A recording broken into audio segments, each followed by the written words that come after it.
เคสบายดีพ่อแม่พี่น้องเมื่อสักครู่ทุกคนเลยตอนนี้บอกเพื่อนอยู่ในเมืองไซยบุรีนะพี่น้องเนาะบอกเพื่อนได้ยินข่าวว่าน้องเสียนาหรือว่าน้องแอนนาแล้วก็น้องใหม่ปุ๊เพิ่นมาเก็บมักทั่วเหลืองแต่ว่ามื้อนี้น้องบ่ได้ไปเก็บน้องพักผ่อนว่าสั่นมาได้หลายมื้อแล้วน้องพักผ่อนน้องแอนนากับน้องใหม่ปุ๊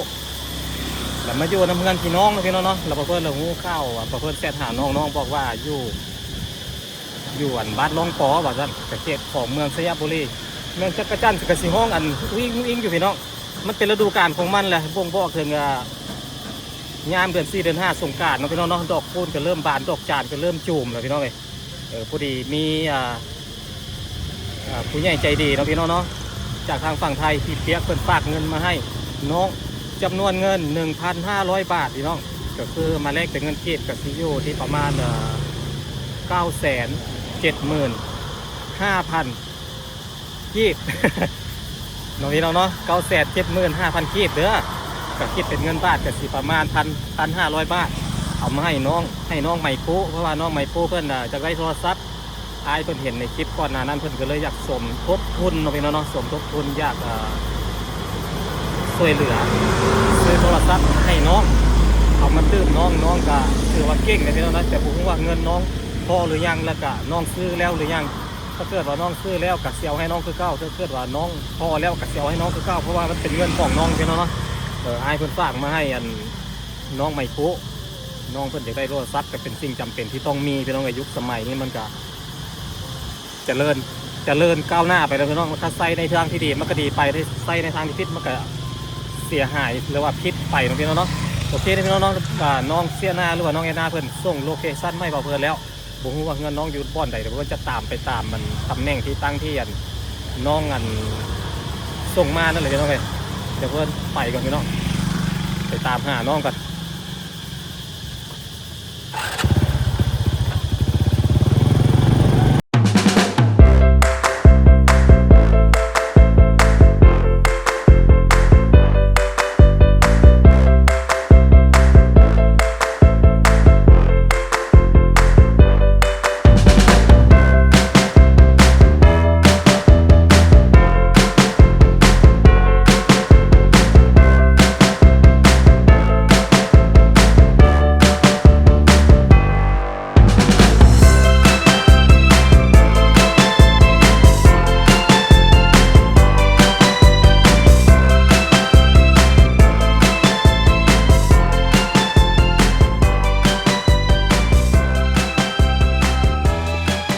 อยู่ฮั่นโอ้โหมาฮอดแล้วพี่น้อง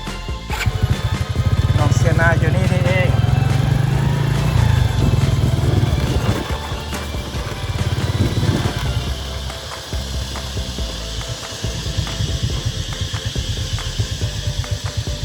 มาตาม GPS นี่น้องใหม่ปุ๊กับน้องเสียนาได้เฮ็ดเวียกจากมือละได้6 มื้อได้มือละเท่าไหร่เขาให้เป่าละเท่าไหร่ให้เป่า100,000เศร้าเป่า160มือ1ได้3เป่าได้2เนาะ โอ้โหได้2เป่าฮะน้องใหม่คู่ได้จะเป่ามือ1ได้2อ๋อมือได้100,000เศร้ามันก็คุ้มอยู่ป่ะ100,000เศร้ามันก็คือว่าบุคุ้มแต่ว่ามันดีที่ว่าบ่มีใครมาบังคับเขาเนาะเอาเห็ดได้หลายก็ได้หลายเอาเห็ดได้น้อยก็ได้น้อยคาดว่าสิอยู่จากเมื่อ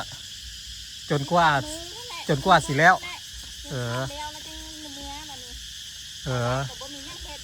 เรามาอยู่เฮือนเจ้านี้เป็นเจ้ากระไทยปากเที่ยวป่ะถ้าเป็นน้องสาวแม่เราเด้โอ้จะเป็นน้องสาวแม่ค่อยก็หู้อยู่ค่อยก็หู้อยู่ก็เคยไปเล่นเฮือนเราค่อยเคยไปเล่นเฮือนเราละเดี๋ยวบอกเป็นยังเราก็เคยเว้าปั่นเจ้าฟังอยู่ป่ะเว้าเรื่องค่อยปั่นเจ้าฟังอยู่เนาะ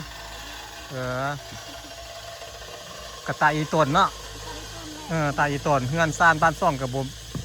หลังน้อยๆครอบครัวก็หลายคน โดยผู้ดีค่อยมาในเมืองมาเซงะแล้วมาซื้อของกินเลยได้ยินข่าวว่าน้องมาเก็บหมักทั่วว่าจัดแล้วค่อยแล้วว่ามาแวะเล่นน้ำมีคนฝากเงินมาให้เจ้าให้น้องใหม่ปุ๊เอาไปไว้ซื้อโทรศัพท์อันนี้เอาให้เจ้าโดย กะเด็กน้อยในมันบ้านนั่นปากเที่ยวนะเขาหู้จักค่อยเมื่อแหละเพราะว่าค่อยไปดูอยู่ไปตลอดสิเจ้ามาอยู่นี่เนาะมาอยู่บ่อนนี้เป็นน้องสาวของแม่น้องเซียนาแม่น้องเซียนาก็ไปเฮ็ดเวียกอยู่ไทยพุ่นเนาะไปเฮ็ดเวียกในเมืองไทยผู้ดีมาแวะเล่นผู้ดีมีอันผู้ใหญ่ใจดีก็เจ้าเห็นเจ้าอยากได้โทรศัพท์บ่มีเงินมันยังบ่พอยังบ่ฮอดก็เจ้าก็เลยซอยมาให้เจ้าเอาไปเติมกันแล้วไปซื้อโทรศัพท์เด้อยังบ่พอบ่โทรศัพท์เงินโทรศัพท์น่ะยังบ่พอยังหาเงินอยู่เอามื้อนี้คือบ่ได้ไปมื้อนี้เมื่อยไล่แล้วมื้อนี้พักผ่อนเศร้าเมื่อยก่อนเนาะพักผ่อนก่อนดีอยู่มีอ้ายมีน้องมีพี่น้องอยู่นี่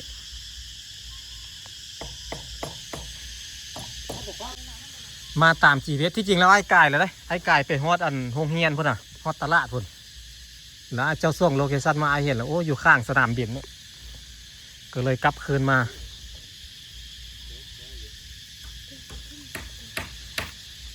แต่2 คนเนาะ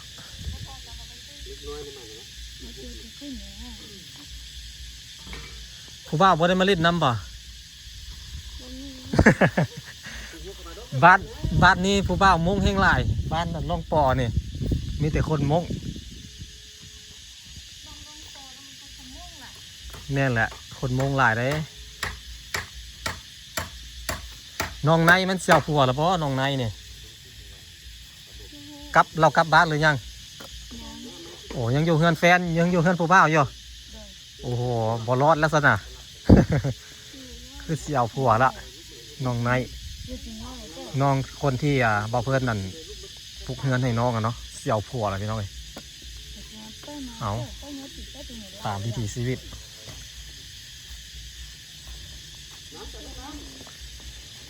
กาบาสีให้มันได้โทรศัพท์ซะก่อนจากเมื่อเนาะ เอาให้ได้เด้อน้องเพิ่นสิโทรเมื่อบอกพ่อเพิ่นให้พ่อเพิ่นไปตัดยอดตาให้เพิ่นแล้วมื้อบ่าวเพิ่นสิมือเอายอดเต่าเพราะว่าบอกเพื่อนเสี่ยวเมื่อแกงลงวัดแล้วก็แกงเอาเมื่อแกงต้อนรับอันพี่น้องมาเต้ขอนแก่นเนาะพี่น้องเพื่อนอยากกินยอดเต่าว่ะสั่นอยากกินแกงเต่าเพิ่นมาเฮ็ดบุญป้าบ้านเพิ่นวันที่25เพิ่นกลับแต่ว่ามื้อบุญเป็นวันที่28 29เพิ่นแหละเป็นได้ติดอยู่ป่ะเขาบ่ฮับเจ้าโทรหาไผโคตรชัวเราก็อยู่บ้านนั่นแหละพ่อเจ้าเราก็เที่ยวไปเที่ยวมาอยู่แถวนั้นแหละเพียงแต่ว่าน้องโคตรชัวเราไปหาแล้วเราบุยู่ซื่อๆเนาะจังหวะเราบุยู่แล้วเจ้าโทรหาอ้ายเด้อโทรบอกอ้ายได้ว่าได้หรือบ่ได้ติดต่อได้หรือบ่ได้คันเราบ่สบายหรือว่าเราเมื่อยเราไปบ่ได้ก็บ่เป็นอย่างเด้อหรือว่ามีเพื่อนอยากไปตัดให้ก็ได้แล้วโทรบอกอ้ายแต่ไอ้สิเอาเงินให้ก็เจ้าสิคิดน้ำนอแล้วเท่าไรแล้วจังบอกไอ้แล้วไอ้สิเปียวนำ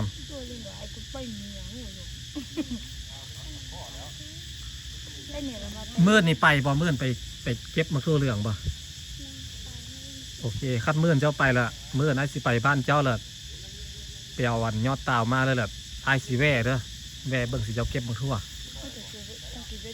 เรื่องส่วนของคนจีนไม่ต้องไงเขาเจ้ามาปลูกเสาดิน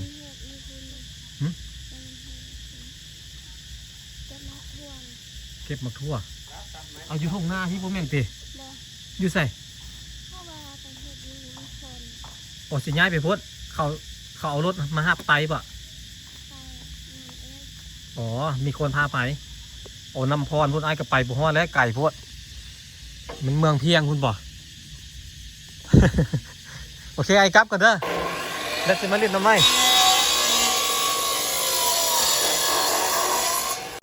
กลับกันเด้อน้องบายบายพอครั้งนี้ก็ได้ป่ะเนี่ยย่าแล้วบอกกล้าไปย่านทางตันแต่ครั้งนี้แหละ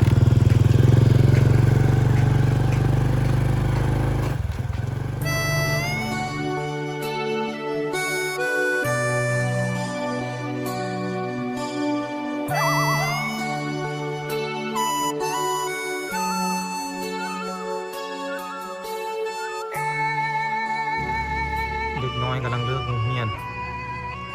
ย่างกับเพื่อนเยอะเลย หยอกกันเมื่อลำพัง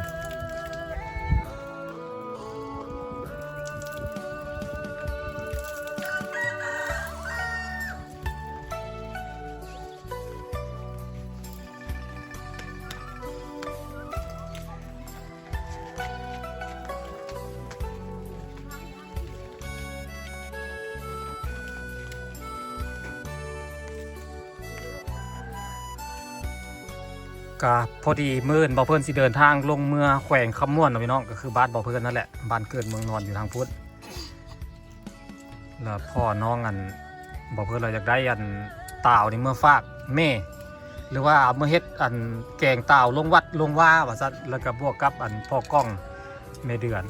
พ่อฮักแม่ฮักแล้วก็คณะการเดินทางก็เจ้ามาเต้อัน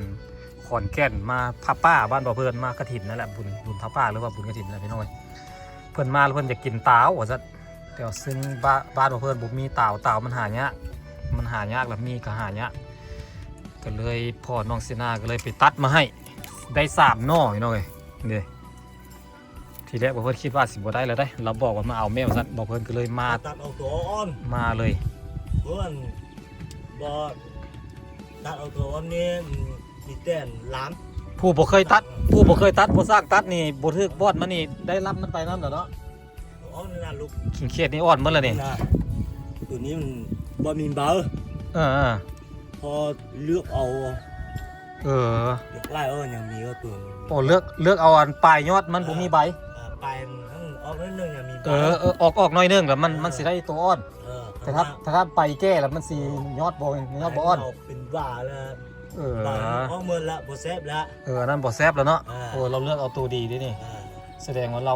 สำนาญในการหาต่าวดินี่ได้3หน่อยเนาะปกติก็เจ้าขายลำเท่าไหร่นี่พอบอกแหละพอตัดให้ลูกตัดให้ละลาว่าซั่นก็สิเอาเงินให้เราไปซื้อมะเขือเต็งนัวกันเอาให้หั่นแหละเดี๋ยวค่อยสิเอาให้เอาไปให้เด็กน้อยไปซื้อขนมเดี๋ยวค่อยสิเอาเงินให้เจ้า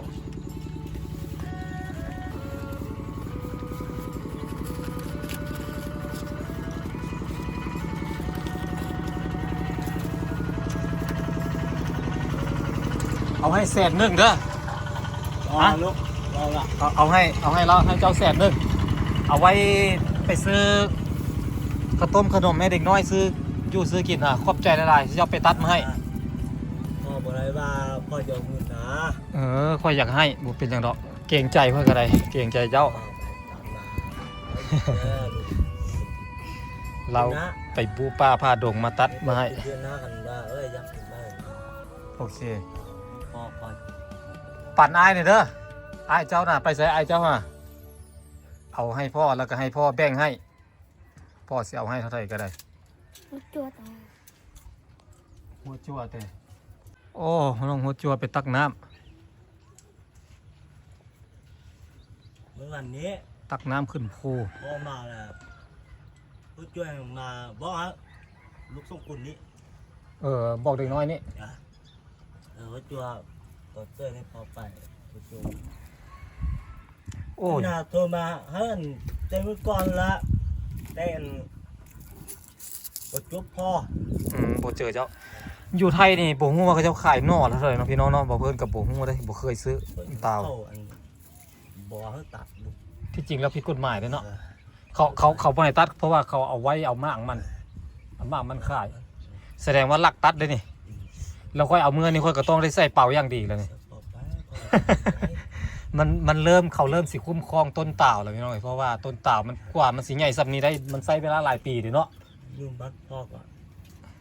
ผมพูดทีวอลเรื่องปั่นเมื่อรอเต็มเขาก็ของยุ่งตัดให้บ่ให้ตัดขายตัดดำยอดมากินซื้อตัดดำยอดดำอะไรมากินได้อยู่แต่ว่าสิตัดให้ขายแบบเป็นอาชีพเลยเขาบ่ให้เฮ็ดวางขายตามตลาดนี่บ่ค่อยเห็นได้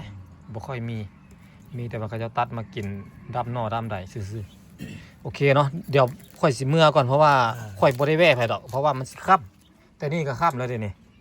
ก็ว่าฮะลูกเต้าว่าโอ้ยลูกเต้าว่าบ่ฮู้ว่าพ่อไปตัดน่ะพ่อก็ด่าว่าคันว่าบอกพ่อแล้วพ่อต้องไปตัดว่า มันได้ ค่อยก็ว่ากับน้องอะไรคันพ่อเจ้าไปบ่ได้เราเมื่อยหรือว่าเราบ่สบายกับบ่เป็นอย่างเด้อค่อยว่าพอดีน้องโทรมาค่อยก็เลยแล่นมาเอาเดี๋ยวเพิ่นกลับก่อน